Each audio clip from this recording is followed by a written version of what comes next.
আসসালামু আলাইকুম। কেমন আছেন সবাই? সমিতি কিপারের নিয়মিত ভিডিওতে স্বাগত জানাচ্ছি। আমি আব্দুল্লাহ আল মামুন। আজ আমি দেখাবো কিভাবে আপনারা ব্যাংকে টাকা জমা করবেন। সেক্ষেত্রে প্রথমে ক্যাশ ইন হ্যান্ডটা আমি দেখে নেই। এখানে এই অপশনে ক্লিক করলে হাতে নগদ দেখতে পারবেন বা ক্যাশ ইন হ্যান্ড। আমাদের সিস্টেমটি এখন বাংলাতে আছে, আপনারা ইংরেজিতেও করে নিয়ে দেখতে পারবেন। এখন এখানে আছে 7,14,210। আমি 14,210 টাকা আপনাদেরকে ব্যাংক জমা করে দেখাই। এখানে ব্যাংক জমা বলতে আপনার অ্যাকাউন্ট থেকে বা আপনার হাতে নগদ থেকে টাকাটা চলে যাবে। আর ক্যাশ আউট হইলে শেষ সেকশন হচ্ছে ডেবিট, আর ক্যাশ ইন হইলে ক্রেডিট। তাহলে ডেবিট অপশনে আপনারা ক্লিক করবেন। ডেবিট থেকে দেখবেন ব্যাংক জমা অপশনে ক্লিক করবেন। যে কোনো একটি ব্যাংক অ্যাকাউন্ট সিলেক্ট করবেন এখান থেকে। আর ব্যাংক অ্যাকাউন্ট বা ক্যাটাগরি তৈরির ভিডিও আমাদের পূর্বে আমি দেখিয়েছি, আপনারা সেখান থেকে দেখে ক্যাটাগরি তৈরি করে নেবেন।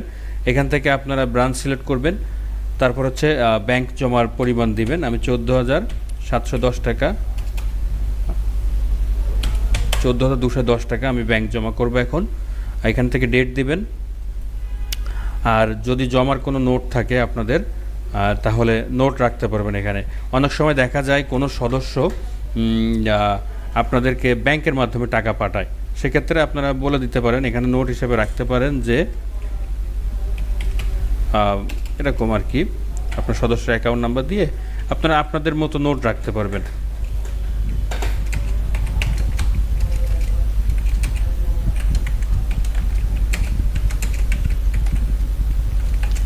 এমন নোট দিয়ে সাবমিট করবেন।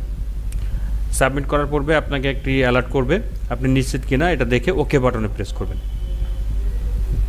এভাবে ব্যাংক জমা সফল হয়েছে।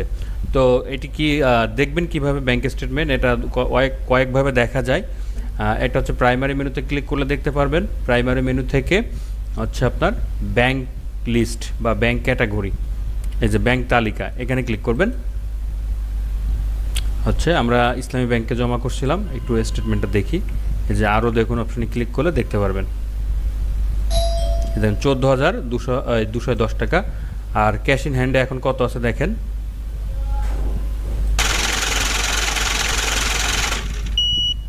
এখন রাউন্ড ফিগার চলে আসছে। তো ভালো থাকবেন সবাই, এইভাবে ব্যাংক জমা করবেন। আসসালামু আলাইকুম।